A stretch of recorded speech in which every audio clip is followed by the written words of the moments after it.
So going live on Facebook, Yep, you always I have can see to it now. press extra 2 buttons. That's how they catch you. Just when you think you've gone live, you haven't gone. And then you've gone and done the whole program, and then you find out that there's no recording. We've done that once or twice. And then you hope that it wasn't a good one, but then it was a good one. Anyway, welcome to the people. It's another Thursday, a different Thursday with a different host, and not different host, but a different panelist, and same hosts, same old same. I thought you were talking about my Movember, but different host. We have just found Trevor. He was missing somewhere. Yeah, they did steal his razor, but he has got the Movember confused. He grows everything, not just a moustache. But welcome to the people that normally come. The Fadils, the Tinuses of the world, welcome to all of you guys. Welcome to another Thursday. We have got an exciting panelist that has got lots and lots of experience in what we're talking about today. And she speaks a lot all over the world and on a lot of topics, not just in general. but we are very, very grateful to have her on our program. And I think it is good for us to keep going. People have seen our faces enough. I think, Trevor, let's kick off the formalities and let's get into the thick of things. Absolutely. So firstly, welcome, Dr. Sarah Whyte. It's lovely to have you with us, but Lenny's going to do a formal introduction for you just now. Guys, the 5th of November, we can't believe that this time has gone so quickly, and we're racking up these webinars. I think just as a heads up, going into the December period, we will be taking a break with the webinars, but we will keep you informed in terms of when those breaks will be. And what we'll probably be doing is running a couple of those very, very popular ones, running them again in these time slots. So we are Trevor and Lenny. We are the Induku Group, and we have expanded our team quite considerably, but we're super excited because we can help you. If it is your dream to go and live in America and live the American dream, then we can help you to do that. We have a number of different options in our portfolio on how we can do that and to get you there successfully. So please, if it is your heart's desire to get to America, or you know of someone that would like to do that, then you need to get hold of either Lenny or myself or anyone in the Induku team, and let's help you to look through those possibilities and opportunities for you, give you the proper tools to make the right decisions for you and your family. So Len, do you want to maybe just touch on what the green room is today, and then we could go straight into Yep, guys, for those that you don't know, the green room is just a friendly, well-informed space where we interview on and speak about topics that is relevant to immigration, touching on topics from how to immigrate, what to pack, psychology of immigration. We've done 40 out of these things. I'm trying to think of just 5, and I'm struggling. But we have probably covered everything that you need to do with relocation. We have spoken to people in America on budgets, on schooling. I think the only thing we haven't covered is the current voting, and so we're not going to do that. That's not part of immigration. But we have a great topic today once again, and we're focusing on the kids. So the kids it's very, very, very, very, very, very, very important to look after the kids in immigration. We want them probably more than ourselves to settle in as quick as possible. And today on the radio, on the way to work, I actually listened to a father and a son speak of their testimony, and they came from, I think it might have been Singapore. They were missionaries there, and they actually moved to America. And the father and the son were talking about the experiences, and the father actually talking about him being an expat and not having the consequences that his son had, the problems the son had, actually fitting into a school. And he had to choose a culture. And I thought to myself, I never really thought about it that way, is that the kids that he went to school with, these kids knew each other from birth, and he just tried to slot in with them. And whatever the culture they had, either being maybe a Democrat or a Republican, he had to choose one of these things. He couldn't just be his own person. I thought, that's a totally different aspect. But now I'm going off and showing absolutely no regard to what we're talking about here. But guys, today we've got a great topic. We are speaking to Dr. Sarah Whyte. I'm going to give a little bio of her. So Sarah was born just about 21 years ago, in a small little town I'm only joking.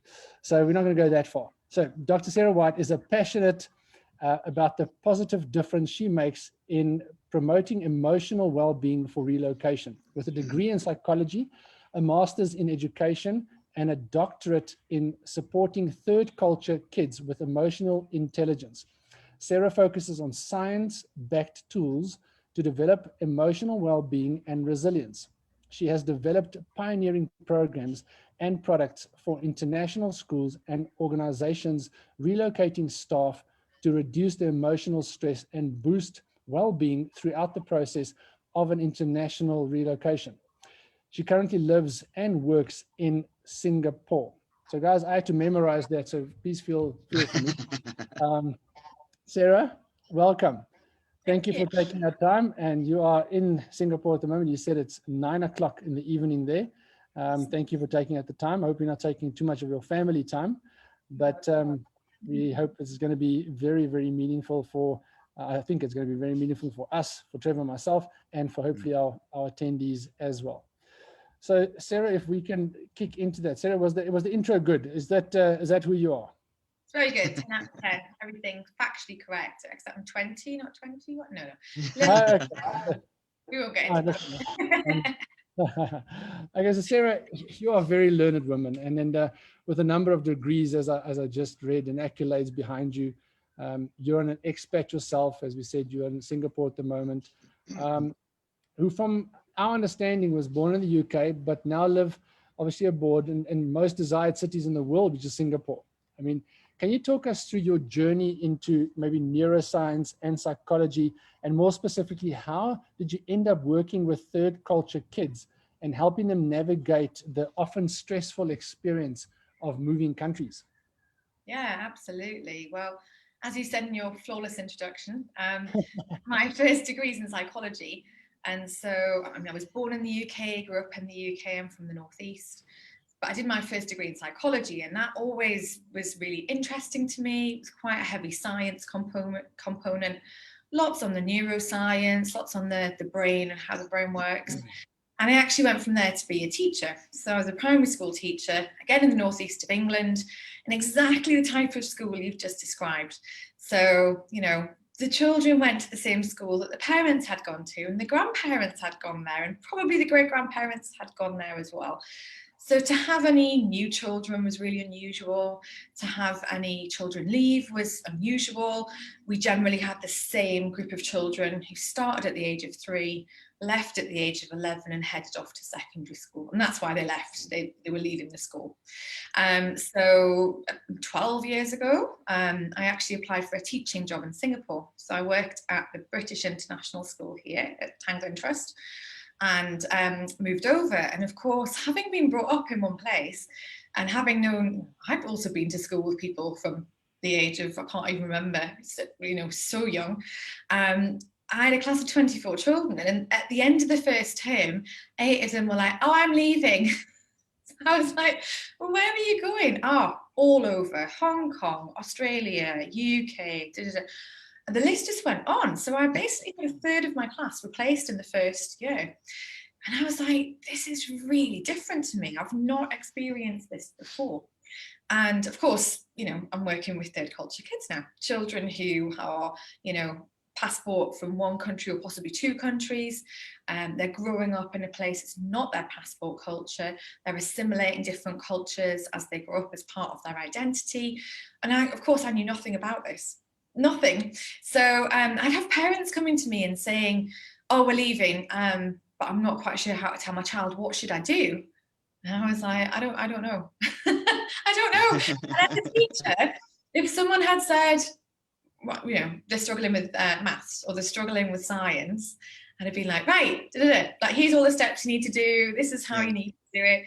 And I just thought, this isn't good enough that I don't know this. And actually at the time, as coincidence had it, I was looking for an area of specialism for my education doctorate, which I'd started before I left, and I still had to write a thesis for. So as I was talking to the university about this, I was like, it's just really different. Like, all these kids leave, and there's, you know, kind of friendship issues and they were like, there you go, there's your subject. So yeah, it was a real kind of organic evolution, I think. But having done the doctorate, then I left to start my own business, to work as a speaker and a consultant and a coach, and focusing on emotional well-being and resilience. And then also that specialism in relocation is where I'm really passionate about spending my time, because a lot of teachers aren't trained in this. A lot of parents aren't trained in this. Who's trained in parenting, right? You just do the best that you can. And so I really saw an opportunity to make a big difference and to give people some practical tips and some skills they could use to actually support their children and to support themselves throughout that whole process of moving. So yeah, that's the very short and compact story of how I came to be doing what I'm doing now. Very good. So, Sarah, let me ask you this. When you did your study, what ages were you looking at in terms of children? I mean, can we just have an understanding of the age that you're talking about? Of course, yeah. So I actually did a case study with my own class. So they were in year 5 at the time, which they were aged between 9 and 10. Okay. So yeah, I'm a primary school teacher, so it was primary school aged children. I've since done quite a bit with parents who, the whole age range from 3 right up to 18. So yeah. And may I ask, out of interest, when we're talking about like a relocation factor, in terms of ages, I know that every kid is different, and certain kids experience things in different aspects. But have you found a trend that in certain age groups that it has higher impact than in other age groups? Yeah, so the research is quite clear on this. So basically, if you move your children before they're 5, that's quite a good time to move, because all they're really bothered about is you as the parent, and as long as you're there, they're very centered on that's their world and that's how it works. The primary years, so you say like 5 to 11ish, again, quite a good time to move. Bad news for you guys with the age of your children, is when children start to move into teenage years. That's when it gets a little bit trickier, because as teenagers, they're starting to create their identity with their peers. So they're starting to be a little bit more independent from parents, to create that identity with peers. And when you move, all of a sudden the culture's different. They're like, well, where do I fit? You know, I was like the footballer at my old school, or I was the one who was good at maths, and everyone knew who I was, and I knew everyone, and I had a place.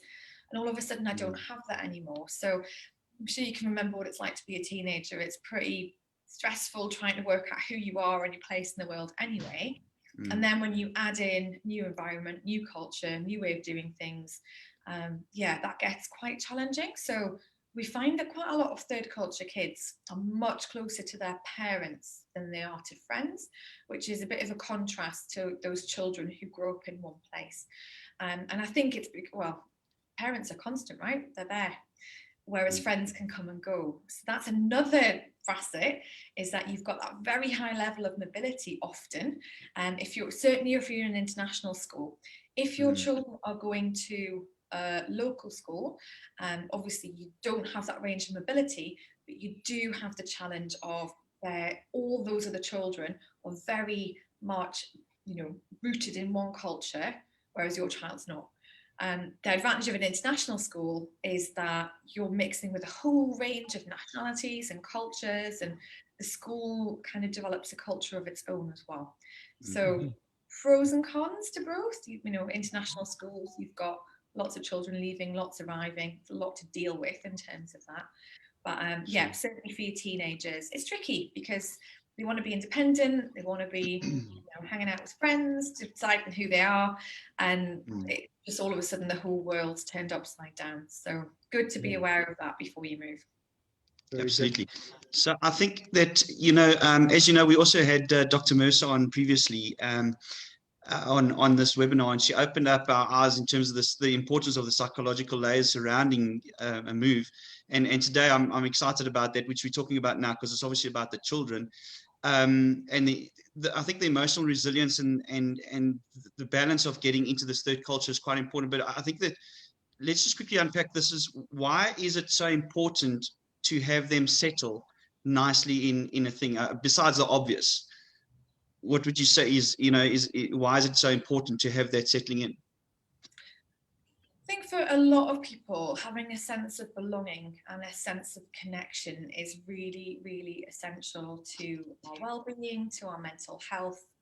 And that's a huge part of it. And I think parents always think about, well, how quickly can they settle in? How quickly can I get them settled? And it's a process. And I think that's something that's really important to remember when you're talking about the psychological side of things, is that it does take a long time. And you might find that your child, once they move into that place where they're living somewhere in between their passport culture and the culture where they are, and they're kind of somewhere in the middle, they're not fully assimilated in both. You often find that they don't fully feel at home in a place, but where they start to feel connected is with other people. And that's what comes through a lot in the third culture kid literature, is that sense of connection, that sense of belonging, which is so vital for well-being, tends to come from people, which in itself is problematic because people can move. But then you do have people like family who are going to be a constant there. And I always give this example to talk about. So I grew up in one place. I'm from Newcastle, in the northeast of England, very connected to there, and still think of that as being a home, even though I've been in Singapore for 12 years. And as a place, it has a lot of memories for me. There's a lot of my identity and my life bound up in that place. Now, my husband, who's Australian, is also half Filipino. So he's a cross-cultural kid. He's not lived outside of Australia, but definitely elements of that culture are very strong in terms of his upbringing. And he always talks about not feeling very rooted to Brisbane, but instead feeling very connected to people instead. So it's you still have that connection, you still have that belonging. It's just important for parents to recognize that if you've been born and grown up in one place as a parent, your children are going to have a different experience, and that's okay. That's fine. Just expect it. And as long as they have that connection with people, that is, an important thing to have. But there's certainly a lot in the literature about, third culture kids not feeling particularly settled. Itchy feet is a real characteristic of adults who've grown up overseas as children, and they move frequently. They're, 90% of people who've grown up internationally end up living away from their passport country. And the reasons behind that, but we can speculate. But we don't really know why, but it certainly does change them, and it changes the way that they grow up. It's not going to be the same as growing up in one place. They're not going to move to America, for example, and become fully American and become fully assimilated because they've had that upbringing in a different culture in a different country with different expectations so far. I think I went a bit tangent then, but never mind. It's all good. So Sarah, I mean, yes, that makes so much sense, though. But I mean, okay, let's do. On Trevor's point, this allows us to really dig into the children a little bit more. So obviously, the emotional resilience and the EQ of a third culture kid is important. So how do you assess it in your practice? So that's one question on it, and then perhaps you can give us a few pointers on how a parent, almost like how do we do a psychology for dummies or for parents, so we can be able to superficially, assess where our child's emotional intelligence and resilience is at. So, I mean, there are emotional intelligence assessments for children, which I do sometimes with clients who are interested in knowing. It only works from once they're about 7, because younger than that, they can't really explain it very well. But if you look at any model of emotional intelligence, there's different facets to it. So being able to match the way you feel to the name of the feeling is a big part of it. Are your children able to actually tell you how they're feeling at that point in time? And as a parent, the question you need to ask yourself is, how much do we talk about feelings? How big a range of emotional vocabulary are we using on a regular basis? Another aspect, certainly for children, is this aspect of emotional self-regulation. So if your children are getting angry, what are they doing to regulate that feeling? Those really big, uncomfortable, challenging feelings. How are they doing that? How do they respond to challenges? Are they just blowing up? Are they, getting anxious? Are they withdrawing? Are they shutting down? Or are they like, no, it's fine, I'm going to, and they're all different, and they're all at different starting points. And I think it's important to remember that emotional resilience and emotional intelligence, it can change and it can develop, but it's important to focus on that, and to actually recognize that however you feel is valid and it's fine. What you do with that is important. So, if you're feeling angry, if you're going to go and punch your sister, not great. But that anger gives us a chance to talk about, well, what's actually behind this? What's going on? How do you think you feel that way? And it's almost training them, because the part of your brain that really concentrates on using rational thought to try and override emotion, which doesn't even happen for adults a lot of the time. We're often driven by emotion. It's not fully developed until children are about 25. So we're saying to children, like, we tend to meet emotion with being rational, and you just on two completely different planes. So I think for parents, there's a brilliant book by Daniel Segal, who is a neuropsychologist, and it's called The Yes Brain Child. And he's also written The Whole Brain Child. And that is absolutely beautiful in terms of explaining the neuroscience behind emotion, and also how you can respond to your child as a parent, very specific strategies, so that you're actually teaching them those skills of emotional expression and emotional self-regulation, so they're learning how to do it for themselves. So they're two books that I'd really recommend reading. They're quite short as well, which is always a bonus. Yeah, absolutely. Yeah. So it's quite interesting that you speak to anger, because obviously, you being a seasoned speaker and that sort of stuff, in one of your introductory portions onto the YouTube, you talk about emotions, and anger was one of them that we were drawn to and sort of highlighted in terms of having this discussion with you today. And if we can, just as an example, use anger. How does that normally manifest itself? Like you say, sometimes the little one wants to punch a sister, but it manifests itself, number one. But number two, why anger, Sarah? Why is it anger? Why is it? Is it a form of uncomfortableness? Is it a form of? Let's just dig deep into that one. Sure. So to answer the first part of your question, anger can manifest itself in all sorts of different ways. I think the younger your children are, the clearer that emotion usually is. They get better at hiding it as they get older, just like we do as adults, but it can manifest itself in all sorts of different ways. And those explosive outbursts, the being physical, sometimes anger results in tears. So it's not always presenting in the same way. But what I would say to parents is, you know your child best. And if you know something's not right and they're feeling angry, then it's important to actually have a conversation about that. As to the reasons behind it, one of the big causes behind anger in third culture kids is actually grief. And it's all to do with the amount of loss and change these children experience on a regular basis. So if you think about all the things that you lose and all the things that are different when you move countries, and I'm not talking about the positive aspects, because there are so many good things to growing up overseas. I don't want parents listening and thinking, oh, it's all terrible. Certainly not. But obviously my area is focusing on when it's, when there are challenges and when it is difficult. So that's what I'll speak to. Certainly grief is a big part of it, and it's everything from losing your status in school as the person you are, to losing those familiar relationships, not just with family, with friends, with next door neighbors, with babysitters, with coaches, with people they've built those relationships with over years and years, and just not knowing how to express that. And that comes back to that emotional literacy piece and the emotional self-regulation. It's just not knowing how to express that in a way that is listened to, and parents often don't listen. They often miss it, or they're like, no, don't feel like that. No, you don't need to feel like that. Concentrate on the good stuff.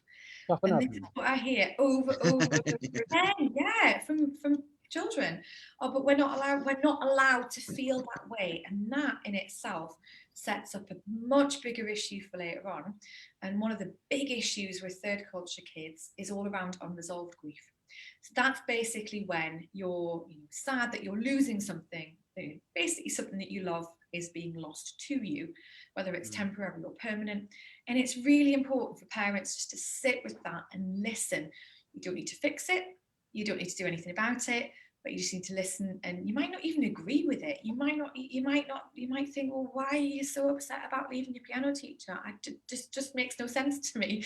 But the younger your children are, the more sort of irrational it seems, but it's not rational, it is emotional. So it's very, very important to tackle that underlying grief, because unresolved grief, where third culture kids are not able to talk about and to process that grief at the time, it always ends up coming back somewhere down the line, always. And the number of parents I've spoken to who've said, oh yeah, my child got to 27, 28, and I mean, I wouldn't call what happened a breakdown, but they didn't want to get out of bed for 3 weeks, and they didn't know who they were, and they were like talking about everything that they'd lost.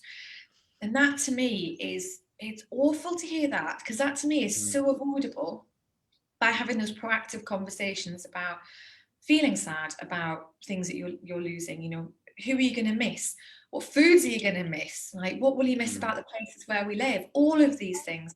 And as parents, you have the power to model that and show your children that it's completely all right and it's normal and it's expected, that along with all the excitement of a move and the new stuff, there's going to be a lot of sadness in that. That just doesn't go away once you've stepped off the plane. If your children are in a new school and they're like, oh, they play football here, I've always played rugby. That's there's my status as a great sports person gone, and that's what I'm mourning. But children don't always realize that. So it's helpful for parents to just unpick where that's coming from in terms of what they've lost, what has changed. And that's a normal reaction, and that's fine. The important thing is to talk about it, to acknowledge it, and to sit with it. You're not going to fix it. You're not going to fix it. You don't need to fix it. Just talking about it is enough to calm that big emotional reaction down.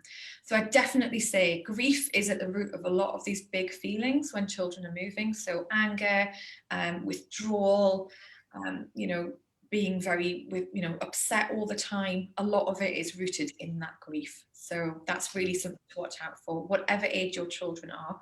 And of course, it gets trickier when they're teenagers, because they're less and less inclined to talk to parents. But I've certainly had quite a lot of parents say, yeah, we tend to find that in the car, like side by side is where we have the good conversations. It's not sit down and talk to me. It's right, you're going to bring this up at a time that is ready for you. It's normally when parents are really busy, or it's bedtime, or there's something else going on, but it's really important to pay attention to that. Absolutely. That's such a good tip, Sarah. So, I mean, just to dig in once more, dig in a different angle onto it. So with Dr. Machetu Mercer, we explored, and she helped us recognize the various stages of immigration, which is the excitement, the honeymoon stage when you get there, then the anticipation, and then obviously loss and grief was the same topics, but those were largely in adults. Are there similar trajectory that children go through emotionally? And if what does it look like? So I think rather than psychological stages, it's helpful to look at stages of transition for this part. There is a brilliant book called Third Culture Kids Living Between Worlds by David Pollock and Ruth Van Braken. And they talk about stages of transition. So they talk about the leaving stage starting as soon as you're moving, but you haven't gone yet. There's then the transition stage where you've arrived, it's all chaos.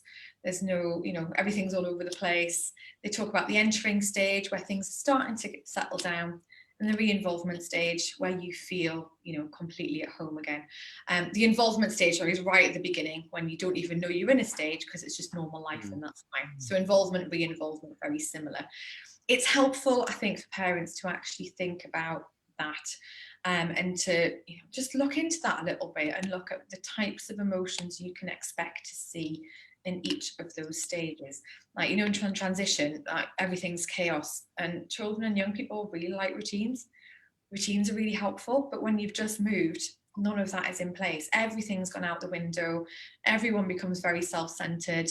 Little issues become big issues. People blow up over things that would normally never have an impact on that. So that's something that's definitely worth looking into as a parent, before you move. What I would also say about children's emotions, and the younger they are, the more true this is they don't just follow a nice, neat, linear line of starting very intense and then reducing. They'll pop up seemingly completely at random. I remember teaching my class, and I had a little girl, we're in the middle of a maths lesson, and she just burst into tears, and I was like, oh, what's wrong? Is it the maths? No, I miss my best friend who left 8 months ago. And it just popped, so I think that's important to remember, that it's not just this neat little decline in the intensity of emotion. Children 1 minute will be distraught over the fact that grandma and granddad are not here, and the next minute they're like, I'm going to go and play. And that's how they process it, and that's fine. I think important as a parent, again, just to give them that space, listen to them, acknowledge that, validate that. But you don't need to persevere with a conversation. Like if they're like, I've had enough, don't be like, oh no, hang on, no, we're still talking about it. When they've had enough, they've had enough. So it's just being prepared for that. I think, with teenagers, a lot of the difficult feelings around it are sort of tied up in that teenage moodiness anyway. It's often hard to differentiate between the two. So very important to keep talking about this as a family, with your partner, about yourself, about your own experience. You don't need to be a cheerleader throughout this whole thing, and in fact you shouldn't be, because it's not all positive. And there are great things and there are things which are really difficult, and it's important that both of those things can coexist at the same time, and that's fine. Excellent. So look, you're right. I think with teenagers, I mean, with my son, I might have to talk to him via WhatsApp. Everyone does these technology things lately. I think you've done so nicely in giving us some of these tips and advice in terms of there. I want to take you a little bit back and let's talk about the preparation stage. Specifically, now Lenny's and my kids are sort of between the ages of 10 and 13. What advice could you give Lenny and I as parents in the process of immigration? So I'm hearing, obviously listening when we're there and all that sort of stuff, but how do we better navigate this time period before leaving or getting onto an airplane? Yeah, so if I can recommend at this point, and what I've actually done is put together a whole set of cards for families. So let me just hold it up to the camera there. So I actually have these on my website, and what I have in them, little plug, what I have in them, basically question cards. So this is the leaving stage, which is exactly what you're talking about. So you're about to leave, Right. and basically put together different elements based on my research, based on existing research, based on my work with children. And there are questions basically to, I don't know if you can see this backwards, explain why you might feel the way you do about leaving. So you basically pull out the card, there's a conversational prompt, and there are cards there for each of the stages. There's multiple cards for each stage. The advantage of this is that moving country is really stressful. There's a lot to do. There's a lot of logistics to deal with, and parents who've never moved don't know what to expect. They don't know how to prepare children. Parents who've moved a lot are often like, oh, they'll be all right. Or we talk about this, but they forget things. And it's interesting with these cards. So they were used by a lady called Naomi Hathaway, who runs an online community called I Am a Triangle, all for expats and adult third culture kids. And she used them with her children when they moved, and they have moved a lot. She said, we really thought we had this, but we've had conversations with them that have never come up before. And what you find with the cards is that you are going to get a different response from a child who's 6 compared to one who's 14, depending on where they are. But it's a really good tool to actually have parents check in just to see where we're all at, talk about the question together, like where is everybody with this, and that's fine. But you're absolutely right in that it needs to start as soon as a decision is made. That you're already starting that process. Children are starting to detach themselves a little bit and getting ready to move on. It's just a case of being aware of that. Most parents don't have time once you decided to move, to sit and read loads of books about how to do this, which was the reasoning behind putting those cards together. Really quick, really easy. Just, you know, pull out the questions that you need for the stage, and then you've got an automatic conversation into those elements which are really, really vital in a move, which even if you've moved before, you don't necessarily remember them all. So yeah, that's my advice. Get some cards. Very, very good. I think that is a tool that I need. Reading about all these things that are very, very important. But like you said, you'd have to summarize those things, take out the nuggets and follow them. You know, I like the card scenario. You've done that for us.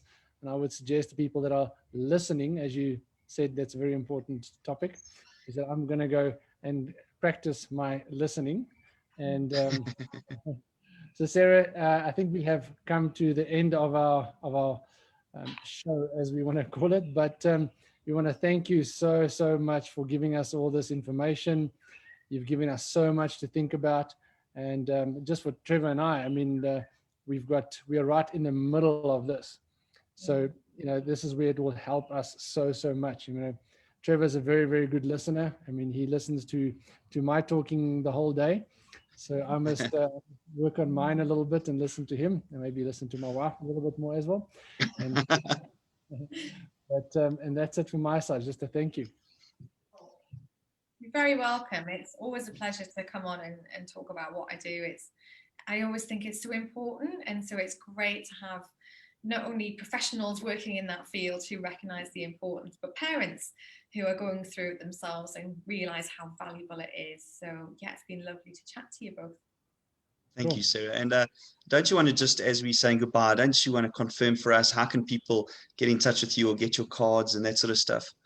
Yeah, absolutely. So I'll add my website link on the Facebook Live, sarahwhyte.com.sg. It's white with a Y, the Scottish spelling, like the whiskey, if you've ever seen that. I'll link in the comments. But the cards you can also get on the website. And I offer all sorts of options for working with families or with international schools, everything from set of cards to personalised consultations. So absolutely, if you are moving, do feel free to get in touch, and I'm happy to have a chat about what you need and how I can help. Awesome. So thank you so much for your time today. We appreciate it. It was great to spend this time with you, and that then concludes today's webinar. Thanks so much, Sarah. Thank you. Thank you, Sarah. All the best. Bye-bye. Bye-bye.